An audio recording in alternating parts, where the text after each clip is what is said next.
Okay, with this new season of videos, I need something fresh. I could do one of my many Transformers, some plush, this creepy Fred Flintstone toy I found. I could also get something new, I suppose, but I don't want to spend too much money. I know! We're going to the dollar store, baby!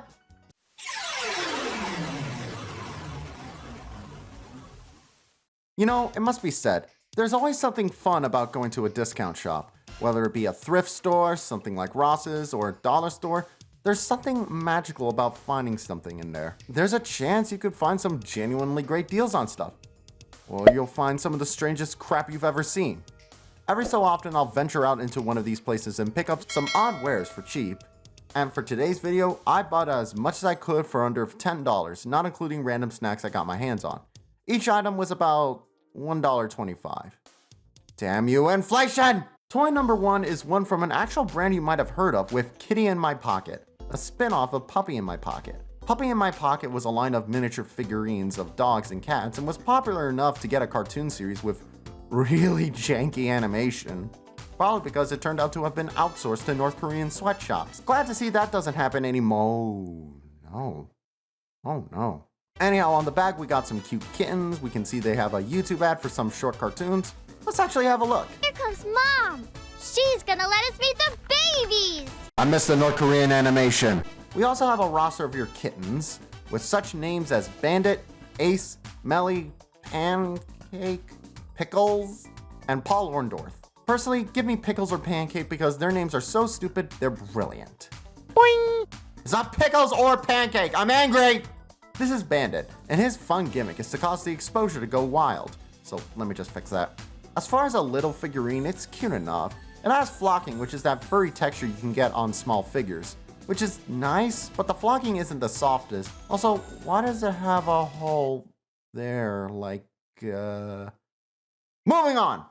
Next up on this tour of Discount Delights is a cap shoot. As far as toy guns go, it's actually shaped fairly realistically, though the colors are naturally garish due to US law, which sometimes applies or not. I don't know, it's weird. Guns, how come third-party Transformers get away with it? Someone help me there?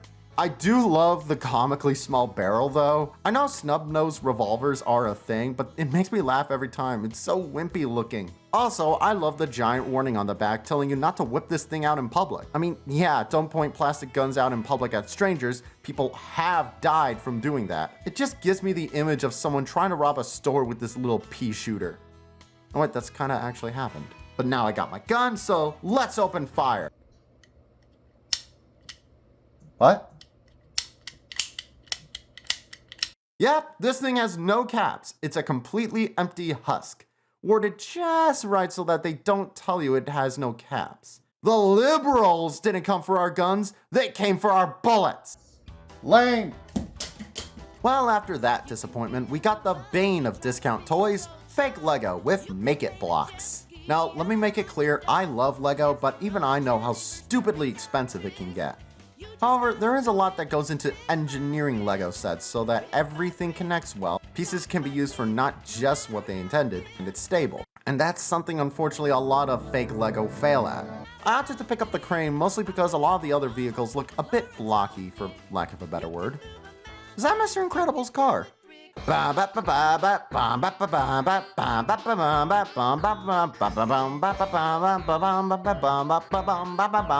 had a lot of bad experiences with fake Legos over the years, so I was prepared for some cheap crap.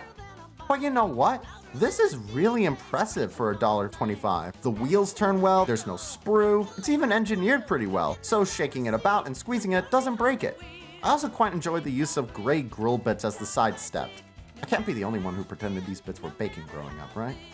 Now we have a plush toy with fuzzy friends. Cheap plush can go wrong in so many ways. Cheap materials, weird design, and being stuffed full of asbestos. Is cotton or spider eggs really that expensive? We have a reindeer here with an odd design. The body is fine and all, but it has these very stumpy limbs that look shriveled up and kinda sad. Poor little lad ain't gonna be walking anytime soon. It's especially noticeable with his antlers where they're so wimpy and floppy. Hang on, is this supposed to be a dog now that I think about it? What is this creature? You know how One Piece has been overly simplifying Chopper over the years? turning him from a cute chubby reindeer into this miniature mascot. This is the final step of that evolution. Just give him a hat and there we go. It's a shame because the quality of the material is still very soft and huggable. I just don't get it. What is it? Also, it doesn't even have a tail. Micro Collection Skeletor, or He-Man, I guess, according to the box. Another common staple of dollar stores in recent years are these micro-sized statues of various franchises. I've seen a lot from Transformers to Disney to WWE, and now we go a little old school with Masters of the Universe. And it must be said, for less than the cost of approximately one Butterfinger bar, this is really nicely done. The proportions are accurate to the character, the pose is good fun with him doing the claw hand, even the paint detailing on his face is pretty spot on, and he got that ass. This is so far the pick of the litter for me. Considering this is a 15th of the price of a Funko Pop, and with 15 times the quality, I love it. You know what, Skeletor? You can sit proudly on my shelf. Just be careful of Fred. And now we got a girl's doll here with anime doll. There are plenty of girls' toys for sale at Dollar Tree, including outfits, but I couldn't find any of their Barbie ripoffs. So instead, we have their attempt at an anime figurine with their Mansa Kodama. Wait, is that supposed to be manga? Why is the N randomly capitalized? Graphic design is my passion. So there are 3 dolls in this range, and I shall dub them as such. Not Hatsune Miku, the girl from the outraged feminist meme, and that girl from the Bobbleheads movie.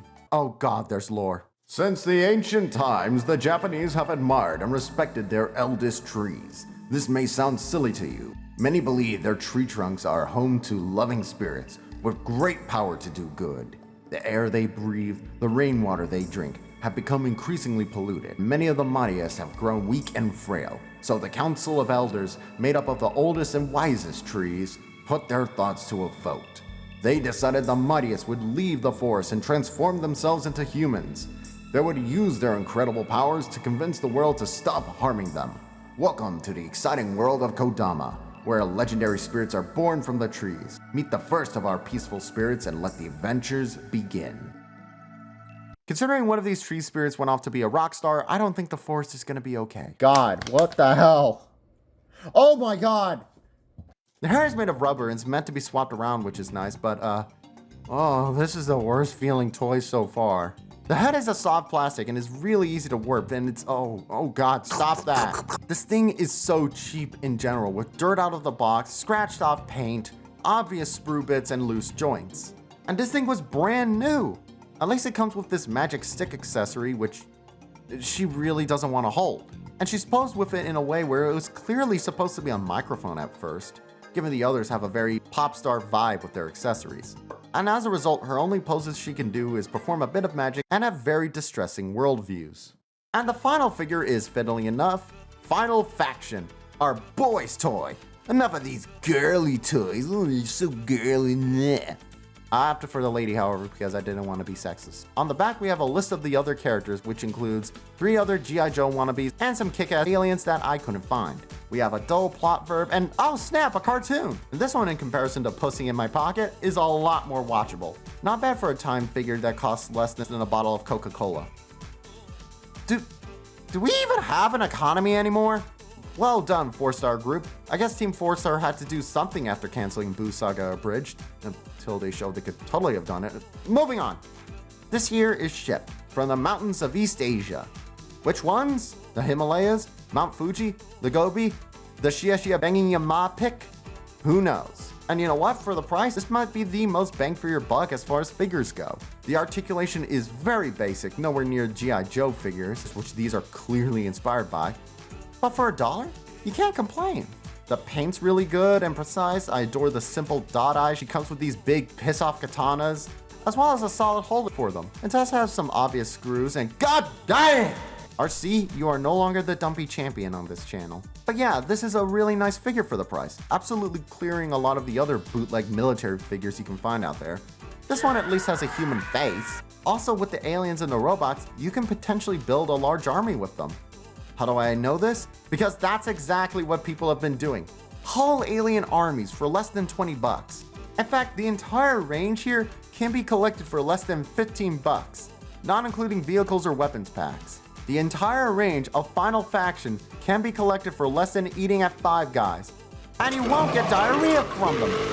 And there we go, 7 toys from Dollar Tree. Not pictured as the gun because screw that thing. But overall, I'm quite pleased with what I got for the money. And some of them are even charming in a weird kind of way. And these aren't even the craziest things I've seen at Dollar Tree. I found proper action figures and full retail video games on clearance even. I'll do another one of these videos sometime, probably with discount stores with a lot more going on. But what about you? Do you have any memories of shopping for discount toys? And if so, what were they? Let me know in the comments. Please subscribe and stop doing that, Noriko!